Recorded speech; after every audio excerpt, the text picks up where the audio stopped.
Season 1 of The Fairer Sense is sponsored by FreshBooks, the cloud accounting software for small business owners and freelancers who need a better bookkeeping system. Stay tuned for more info on how you can get a free trial. Thanks, FreshBooks.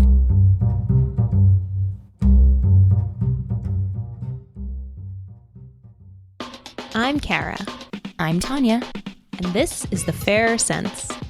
Rad women and real money stories instead of the same old financial bullshit.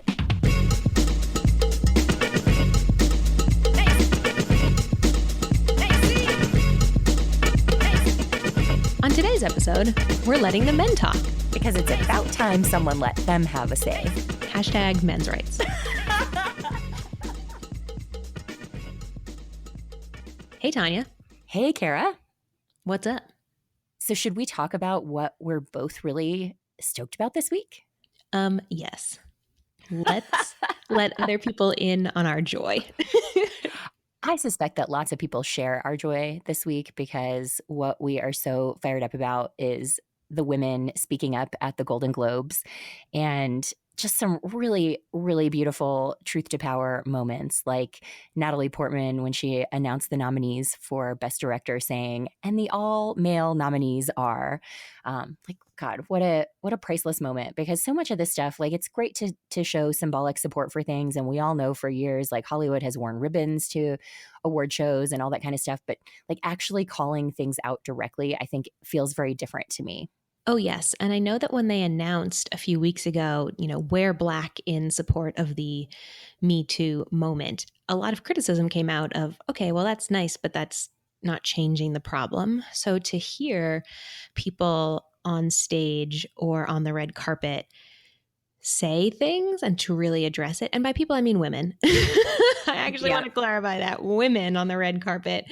I know Debra Messing had a really wonderful moment that we retweeted on the Fairer Sense Twitter account of saying, we want to push for equality. We want to push for diversity. And she was speaking to an E reporter and directly called out the fact that E, I think she said something along the lines of, I was sad to hear that E doesn't feel it's necessary to pay its women anchors the same amount of money it pays its men anchors, which just like amazing moment. Thank you, Debra Messing. Yeah, I'm so loving the women of Hollywood who just like don't give a fuck and feel like they can speak up, because I think that as we're learning more about the different levels of harassment and even, sexual assault that have happened in Hollywood for decades and decades, it's clear how much it's been about silencing women and about making women afraid to speak up. And so to hear in such a short time, like, think about how it was only a few months ago that we learned about Harvey Weinstein, right? Like, this is all happening really fast. And so to have women say, like, on live television to E, which presumably Debra Messing wants to be covered on E sometimes, but maybe she just doesn't care anymore. And like, you assume Natalie Portman wants to be invited back to award shows, but like, they both still spoke up like that. It was so amazing and so great to see that fearlessness, which I think is something that we as women all want, but it's so much harder to practice in reality than it is to just dream about it. It is. And especially too, like Natalie Portman handing out that award, only one woman has ever won the Golden Globe for Best Director. And it was in, I think, 1984, Barbra Streisand, which is crazy. Like, 1984, it's over 30 years ago. Like, no woman has done anything of note since then, Golden Globes? No. And even Oprah getting her Cecile B. DeMille Award last night and saying, I'm the first Black woman to receive this.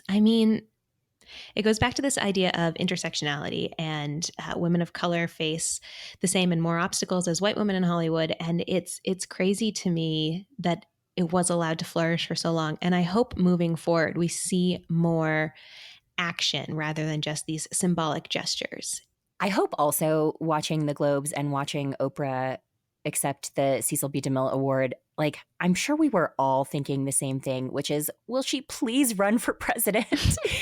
We need you, Oprah. We need you so badly. I had really hoped that she would run in 2016, and she didn't. I think she would have won.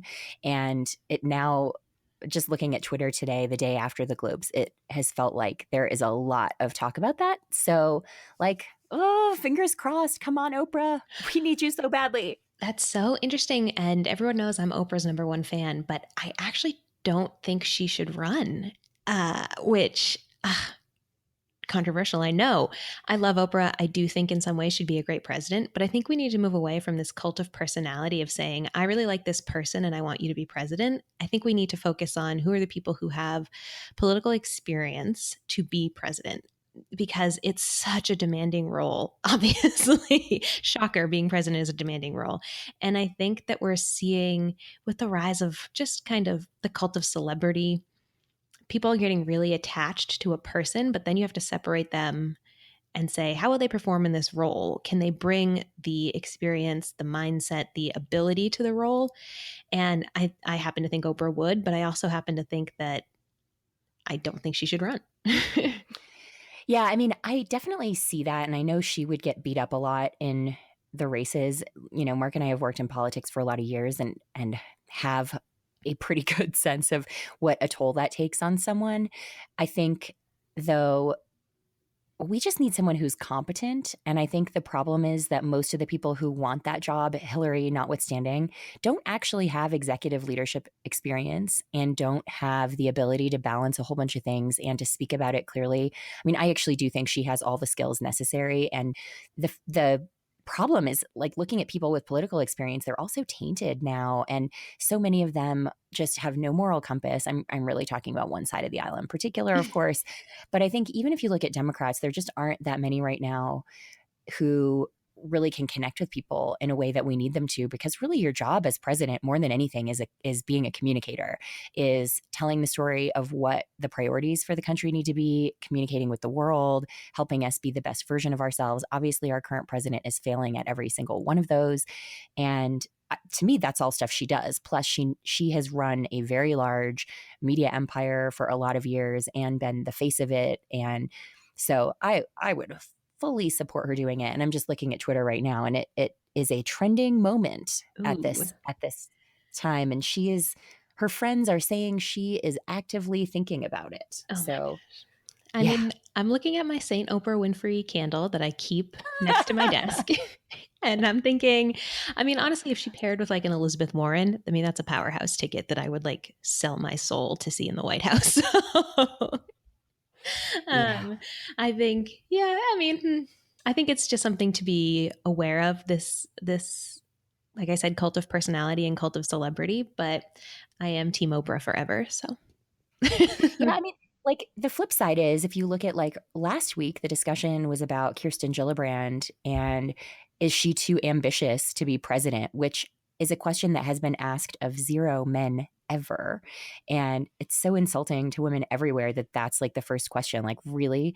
We've never questioned the ambition of all these men who've run, which is, by now, in history, thousands of them, right? And how many women have ever run? Like, less than a handful. So the fact that that's still the question we're asking first, instead of what is her experience or what are her natural skills that would suit her for the job, it's like, is she too ambitious for this?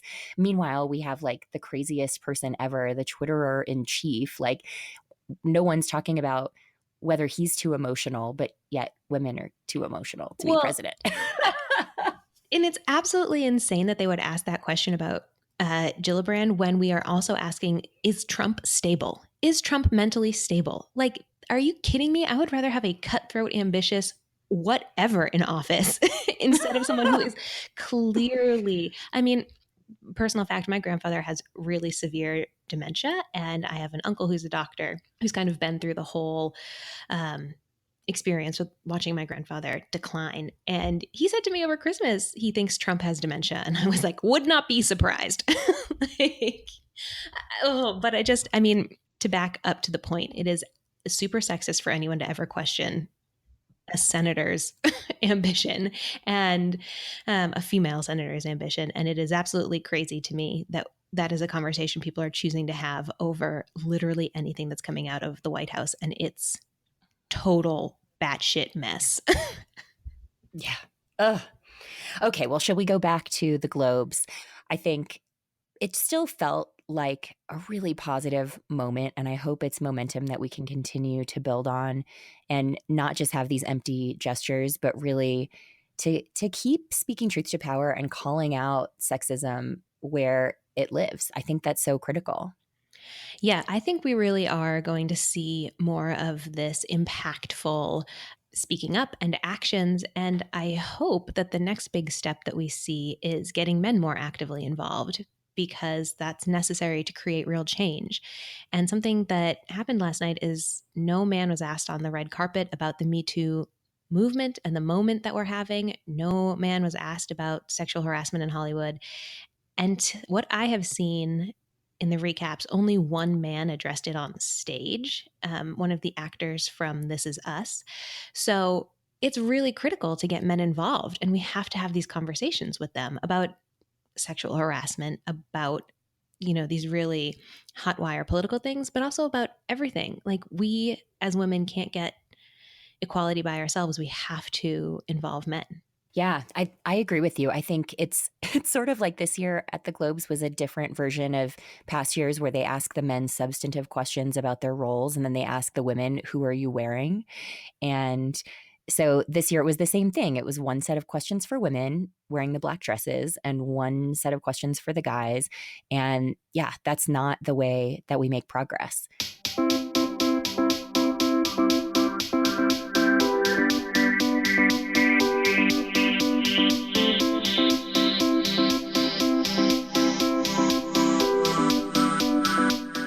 Speaking of talking to men about things, that's what we're doing today. We are bringing back our respective male partners. And actually, I guess we're not talking to them, but they're talking to each other about us. Yeah, that episode 2, when there's someone else in your money, has been our most frequently downloaded episode and the one that we've gotten the most comments about.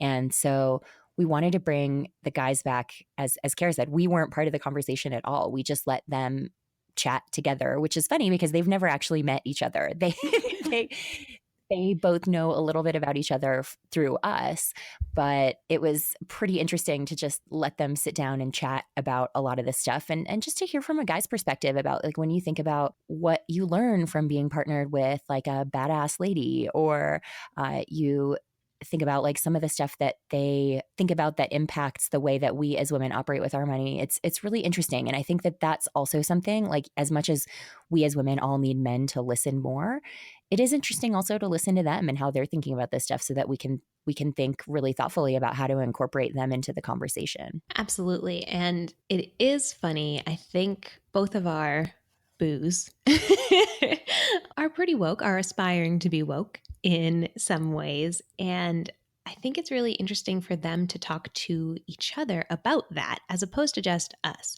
Oftentimes, I feel like when I'm having conversations with T-Bone about social justice issues or money issues, it's almost like I'm pushing him. I'm pushing him to think about something in a new way. I'm putting an issue in front of him that he's never had to experience personally, or I'm asking him to change something about the way he's doing things.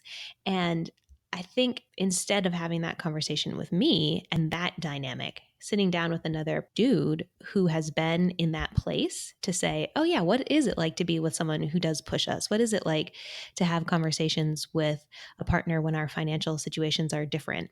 I think those are conversations that we actually need to give more airtime to. Oh, totally. And I think it does concern me a little bit that some of the conversation right now is about, I mean, the conversation right now, kind of in the bigger sense across society, is very much about letting women be heard. But I do think that we need to create more spaces like this for men to talk to each other, because we know that one of the main problems is that guys don't talk about feelings with each other very often, and they don't talk about their struggles the same way that women do with each other. And so if this helps some other guys out there have some of these conversations, I think that's really good.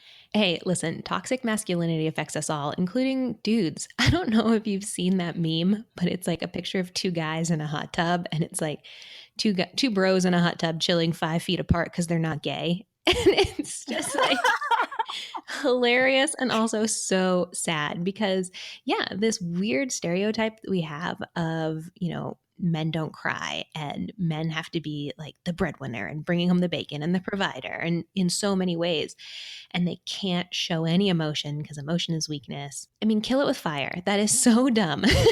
And I think it's so, so, so important for men to be having these conversations with each other and with their partners, both female or male, about, hey, you know what? This definition of masculinity doesn't work for me, or I'm outside the norm in this way, and that's okay. It makes me think of that SNL song from several years ago when Andy Samberg was still on the show and Lady Gaga was, I can't remember if she's the host or just the musical guest that week. It doesn't matter. But they did the video that was like, it's not gay if it's in a three-way. Oh my goodness. Yep. Oh, yeah. No, toxic masculinity's got to go. We'll link to some of this stuff in the show notes so you can enjoy the comedy. Should we just listen to the guys chat? Let's listen to the guys.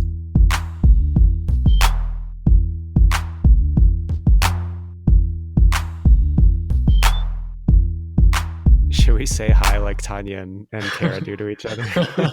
Hi, I'm T-Bone. Have you heard? Well, the way they go, hey, Kara. Hey, Tanya. I can do that.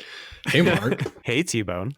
You and I are just meeting for the first time right now over the internet. And it's going to be interesting to talk money and talk relationships with somebody you just met, at least for me. I don't know what your experience is, but honestly, I probably don't talk a lot about either of those things with guy friends, let alone guys I just met. Yeah, I mean, I generally don't, especially people I just met. I really talk to like my family about it or anything. But we're obviously both in relationships with women who are doing a podcast about money and about feminism and money in relationships. How has that been for you, listening to it and having some of your personal life, your financial life out there in the world? It's been interesting. This isn't a position I've ever been in before. And one thing that did kind of, I responded to was there's a bit about emotional labor, which is kind of a hard topic for me. And I assume most men to like accept because it's just not something that we've thought about before. And hearing somebody be like, this is a burden that I have to bear that you don't even know exists is difficult. But I mean, Karen and I are in a pretty good place with that conversation. The money part is just kind of like, I don't really think about it. What about you? Yeah, no, I agree with the emotional labor topic. That definitely was one that was kind of hard to hear and discuss because, of course, when you like pick out things that are happening in your own relationship, for me at least, it's, I definitely feel guilt about when I recognize there are things that Tanya's been doing and I probably, areas where I haven't been pulling my weight. That's kind of hard to want to acknowledge or recognize even. But yeah, nobody likes when, somebody points out something that they're not doing well. And even if it's hard to keep in mind, but it's so important that this isn't like a personal problem. This is a societal problem that like is going to be a part of our lives. Yeah. And I think it was instructive. I've been trying to like be more conscious of it and, just kind of do, pick up some of the slack where things that Tanya may have otherwise been obligated for. I think even talking about it for me is problematic. Like I'm more inclined to just, if I see there's something I haven't been doing, like we have a trip coming up to Taiwan, and like normally Tanya might put together the itinerary and do most of the planning. Like my inclination would just be to sort of do it then, and rather not like talk about it or but then it's kind of hard to strike the right balance between not just letting someone else take care of it and sort of just getting things done. How has having money in the relationship and navigating combined finances been for you? What's easy, what's hard? It's been good for sure. I definitely I'm paying like 3 times the minimum on my student loans, which Kara's still like, oh, you could probably be paying more. And I'm like, yes, I realize that. I don't want to. But it's been good because money is so integral to life in general. And especially thinking about retirement and with the current political situation, I'm like, I don't know what healthcare is going to look like in 10 years, let alone 20. So it is just something that I'm realizing more and more is an important thing that I need to pay attention to. And so that's been good. I think for me in terms of coming into a relationship and having for the first time to like, navigate money choices together. It's interesting in trying to, sort out what of, my way of thinking about it and approach is sort of gender based or, modeled after my parents versus what is sort of objectively right or wrong and the, the good choices to make. Obviously there's, in your case, it's certainly good to be out of debt, right? Objectively, that's true. Mm-hmm. So when Kara's saying, you could pay this down even faster, she's not wrong. Yeah. But there also are, there's no perfect, there's no always right or wrong choice with money. How do you, when you have those sort of, gray areas, how do you make decisions? How do you sort that out? Like where something might, yeah, on paper it might make sense, but you're not sure it feels right for what you're doing right now. I still don't think about it consciously as much as Kara and Tanya and probably you do, because I guess I've just sort of shifted the default now for me for lunch at work. I just expect that I'm going to bring leftovers or I'm just going to like heat up a can of soup, that I got for like $2. And it doesn't occur to me as much to like, oh, I could go get tacos or something. And that's definitely a result of dating Kara, which is really nice. You don't realize you don't think that you're depriving yourself of something if you don't even think to enjoy it in the first place. But other times I tend toward introvert for sure. And so it's the times when I am like somebody invites me to go hang out, it's a much easier choice for me to be like, yeah, I'll go spend, $10 on a couple drinks or like get some food with them because it's better for my mental health and everything to go spend time with people, spend time with my friends. And the idea of values-based spending, I guess, has become more influential for me as a result of being with Kara. Like, were you thinking about money or did that come as a result of being with Tanya or was that a more natural process? I feel like I came into the relationship probably feeling like I had a, general grasp of finance and not like I was any kind of investment genius, but that generally my instincts on money were right. And I don't know how much that's gendered and just guys in, in any relationship, whether the guy's coming in with $100,000 in debt or $100,000 in savings, whether in every case they're going to assume they know more about money, just because that's, either socialized or hardwired or whatever it is, or if it's because it was something that was talked about growing up, and in fact I did have some a leg up in some sense on money, but it's hard it's hard to disaggregate and really know what the case was. But certainly it was I'd never lived with a girlfriend before that, and never had any kind of serious commingling of money, so all of the how to approach it and the choices and everything was really starting from scratch for me. One thing I have noticed is that there are some some aspects of finances that I have felt better, more knowledgeable about coming in. So like for example, my 401k, I'd always invested in stocks, and tried to be a little more aggressive, and Tanya was always very conservative.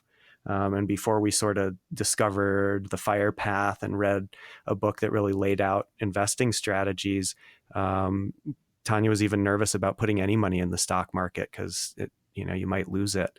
So that's one thing where it was not a small thing, where it was a bit we didn't see eye to eye in terms of what to do when we had savings and money to invest. And so that's one where like I don't know whether coming into that conversation or that disagreement, like I felt, more knowledgeable because as a guy, I just was used to feeling right about things, or, whether it was, just that I had felt like I had studied it more, but it was hard because we did have kind of fundamentally different views on kind of, what to do with money and how to invest it and how safe versus risky to be. So you earn more than Kara.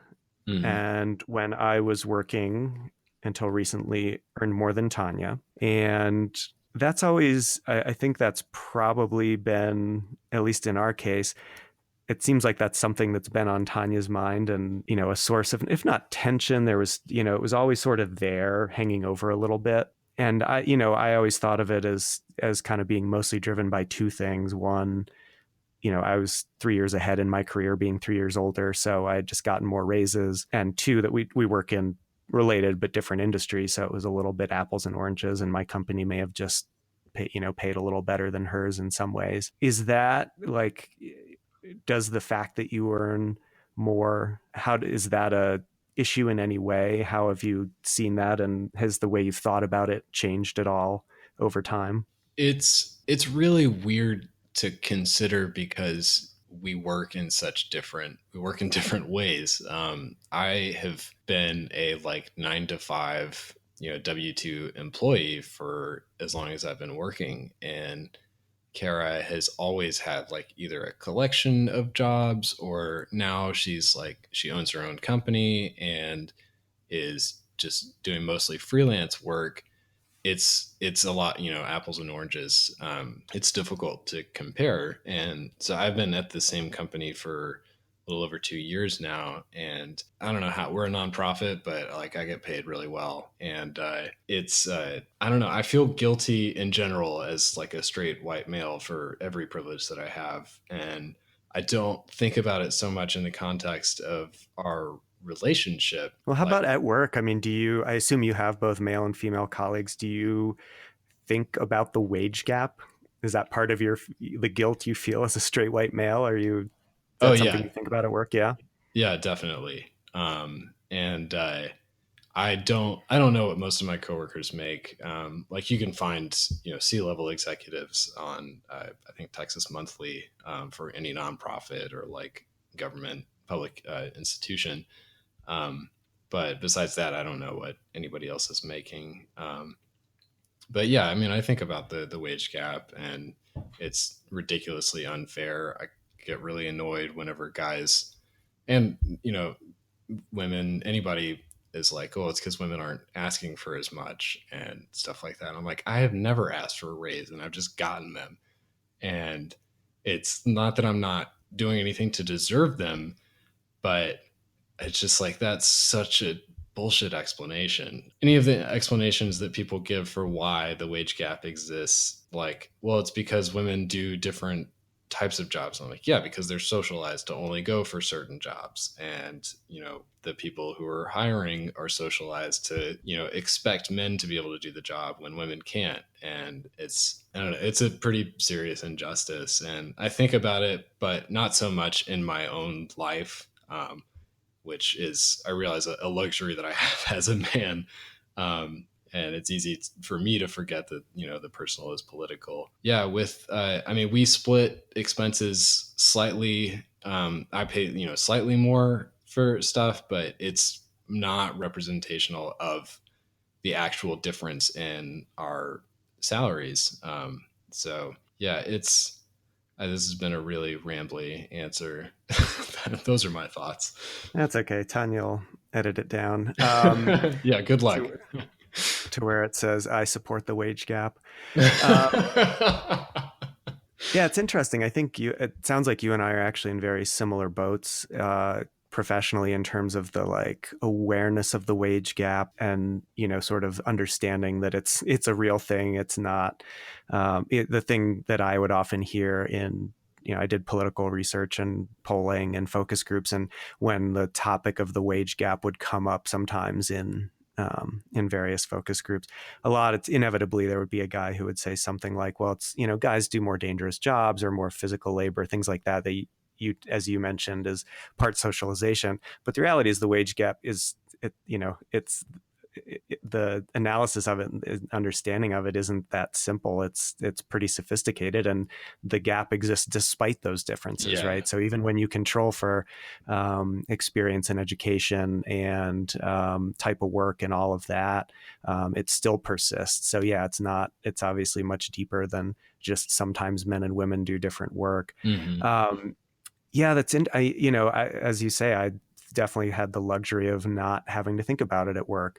I never, like you, I never asked for a raise. I was usually given a promotion or a raise, usually a few months before I felt like I was about ready to try and ask. It always sort of happened. But at the same time, I've had women colleagues who did have to, probably go out and leverage or negotiate, get offers from other companies in order to take back to our boss to leverage and get a raise. That same with you, we're not public with our salaries or anything like that, but it's entirely possible that I was getting benefits or raises that, just naturally that women who are as good at the job or work just as hard or harder had to negotiate for in a way I didn't. But it's really hard to know. And certainly in our relationship, that's one thing where we probably have different views about it. It's so easy to not think about it for people who don't, who either benefit from it or it doesn't affect their lives.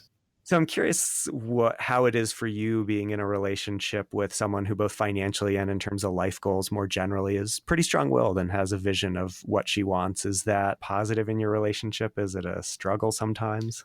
I really appreciate and admire her tenacity and conviction. And I also really enjoy being able to poke fun at her for it, because sometimes it is silly, just like sometimes I'm silly in how non-confrontational and stuff I am. Unlike you, I'm not an introvert at all, generally not shy about sharing my opinions, at least in, kind of personal settings.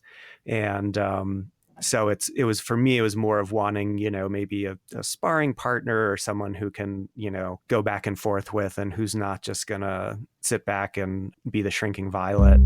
Kara, you're a business owner. Tanya, you're a business owner. Woo, go us. And though we are badass business owners who are out here making hilarious podcasts and super engrossing blogs, parts of the job are not as glamorous. Like creating invoices, tracking payments, or making sure that people actually pay us for our hard work. Fortunately, FreshBooks makes all of that stuff easy. FreshBooks is the cloud accounting software that's changing the world for freelancers, small business owners, and everyone in the gig economy, giving us more time to focus on what we really care about. Like crushing the patriarchy. I've spent a 15-year career as a W-2 employee and have never actually had to do my own accounting or send an invoice to get paid. It's intimidating, but FreshBooks makes it completely unscary. I am both happy and ashamed to say that for over a year, I mixed and matched services to do my accounting, and it took so much time. FreshBooks is literally giving me back my time. FreshBooks is offering a 30-day unrestricted free trial to the Fairer Sense listeners. To claim it, just go to freshbooks.com/TFC and enter the Fairer Sense in the How Did You Hear About Us section. One of the things that Mark told me after he and T-Bone had that conversation that I thought was super interesting was that it's actually harder in some ways as, in his words, an aspiring woke dude to hear some of the stuff that like you and I have brought up here on the podcast, or that women everywhere are trying to talk about with their partners, assuming that we're only talking about heteronormative kind of stuff. But like being confronted with something like emotional labor, like we talked about in episode 3, and then sort of thinking of himself as a feminist and thinking of himself as an ally to women and as someone who prides himself on, trying to be a good partner, to hear that in some ways is harder than if he didn't think of himself that way, which I thought was really interesting and makes total sense. Like if you see yourself as a progressive and a woke person, like seeing evidence that you're a little bit racist is going to sting a lot more than it might for someone who just doesn't spend any time thinking about that stuff. Yeah, totally. T-Bone came up to me a few weeks after we had recorded and published the Emotional Labor podcast, and he approached me to say he had listened to it and he had his notebook in his hand, and he was like, and I took notes and I was hoping we could talk about it. And at first I thought he was going to be upset that I had said a few things about him, but it was really a learning experience for him. He said that a couple of things had never occurred to him before, and he really felt on a deeper level things that we had talked about in earlier conversations about emotional labor. He was like, I'm just kind of seeing it in a whole new light, and it's really hitting home having listened to this. And I was really touched by it. And also, it's interesting to be with someone who is woke in so many ways, but still awakening in other ways. Mm-hmm. Yeah, like speaking of both emotional labor and awakening, an interesting thing was that the conversation that Mark had with T-Bone about emotional labor and his processing of all of that conversation is a chat he and I haven't even had. And I find that super interesting that he kind of went there first with T-Bone, a guy he just met and only over the internet, not in real life. But I think it's been a really wonderful thing where even though Mark and I haven't had that chat in the months since we recorded that episode and had that initial fight when we first talked about emotional labor, it's definitely been clear to me that he has been making a huge effort to share more of the burden of stuff. Like we are planning this upcoming trip to Taiwan, and he has really owned figuring out the itinerary for that. He's definitely been really owning a lot of housework stuff. He had always been amazing about certain things around the house, like dishes have always been his thing and yard stuff was always his. But like, I just really feel a big effort from him. And it was funny because when I told him that the other day and said like, hey, I want you to know I really noticed this and appreciate it, he sort of was like, well, it shouldn't even have to be something that you appreciate and call out. I was like, okay, fair enough. But like, I really appreciate that you're trying to grow and change our dynamic and, you know, really like working to be as good a partner as you can be. And, you know, I think it's so important to call that out too and to show appreciation for it, and whether something should be called out or not, because like if we're righting a wrong or something like that, I still think it's so important to just give positive reinforcement and be thankful and grateful when our partners step up. Yeah, I do think about, just to go back again to our emotional labor episode, Gemma mentioned, you know, her daughter will just do things around the house and doesn't expect to be thanked or to be acknowledged for it, where her son will say, you know, I took out the trash, and needs the acknowledgement. And T-Bone, after recording, actually said one of the questions Mark asked him was, how does it feel being with kind of a strong, assertive, vocal woman? And he said to me, one of the best things about being with someone who's so vocal about so many things is you're vocal about showing your appreciation for me. And you do a lot of stuff saying, thank you for this. I see you doing that. And I want you to know I'm acknowledging it. And that feels great. And it just feels great for everyone, right? I mean, male, female, non-binary. It just feels great when someone says, I see you doing that thing. It totally does. That's great. That's something that I aspire to do better at, is to express my appreciation, not just to Mark, but to everyone in my life. So thank you, Kara. You are an awesome podcast partner, and I'm so stoked that we get to do this every week. Gosh, literally this morning, just a quick side note, I went for a walk with a friend who's been listening to the podcast, and she asked me a couple of questions about you, and I was gushing. I was like, let me tell you about Tanya. So right back at you. Oh, podcast love. So I think we want to keep this wrap up short today because we really wanted to keep the focus on the guys and their conversation. But this is something that I think we'll keep revisiting, and we'll keep updating y'all on how some of these conversations are evolving in our relationships, because that's been a question we've gotten a lot of, is what has been the aftermath for both of us of the emotional labor discussions. I think we both definitely have felt like it's been a big positive, though it has unfolded in some kind of different ways. But yeah, there's so much interesting stuff here to keep talking about.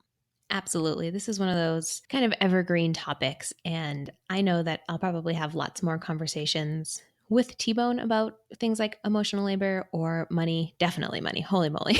We are going to talk about money again so soon. And, you know, it's not one size fits all. And there's not, you have the conversation once, we arrive at the answer, and it's done. It's an ever evolving conversation. Yeah, absolutely. I kind of want to loop back actually with Gemma and just let her know that, like, her point in the interview in episode 3 was that it's a very millennial couple thing to be able to talk about emotional labor, and that the Gen X couples have much less success doing it. The guys just don't want to hear it. I want to be like, hey, look at my Gen X husband who stepped up and listened and is really thinking hard about it. Yeah, you should. I mean, that is the article that it's having real repercussions in our lives. And I think she'd like to hear that. Yeah, and she's writing a book about it that the world needs in a big way. So I think we should all keep our eyes peeled for more great stuff from her. Absolutely.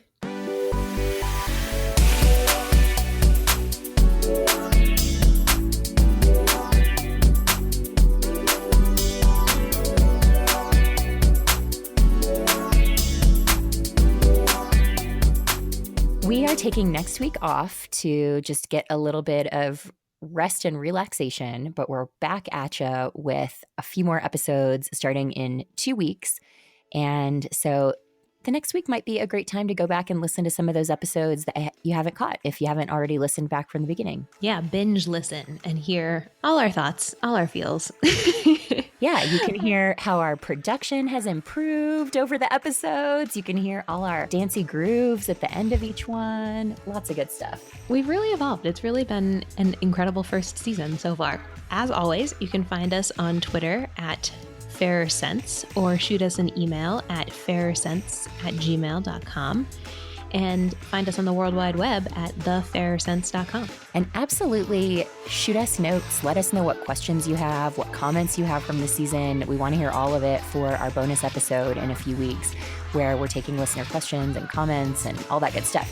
If you even want to record a question on audio for us to play, you can record that and email a link to us at fairersense@gmail.com. Ooh, that would be cool. I hope someone does that. Me too. So do it. Send us some audio. We'd love to play you on the show. Yeah, that'd be so cool. As always, we are super grateful for the reviews in iTunes and Stitcher and any other platform that you listen to podcasts on. The reviews go a long way to helping us get found by others. And big thank you to everyone who's left one so far. We love you. We do. We love you. All right. Well, Kara, stay rad. Stay rad.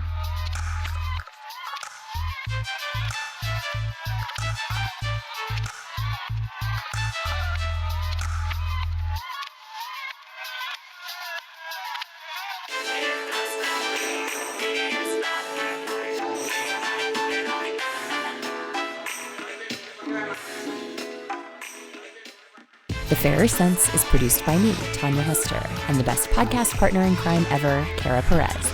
Editing by me. Our theme song is by The Insider. Our ad music is by Keith McLeod, and additional music is from The Mysterious Breakmaster Cylinder, Juanitos, Lee Roosevelt, Broke for Free, Boxcat Games, Baby 59, and BOPD. You can always find me at ournextlife.com and Kara at bravelygo.co. It's about time that someone finally let men share their opinion about women.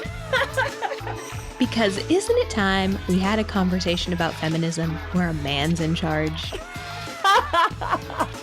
I know I am craving that conversation in a big way. There's a distinct lack, and we're here to fill it. Maybe we should start our own podcast. Yeah. Yeah. We'll come up with The Fairer Gents. Oh, man. There you go.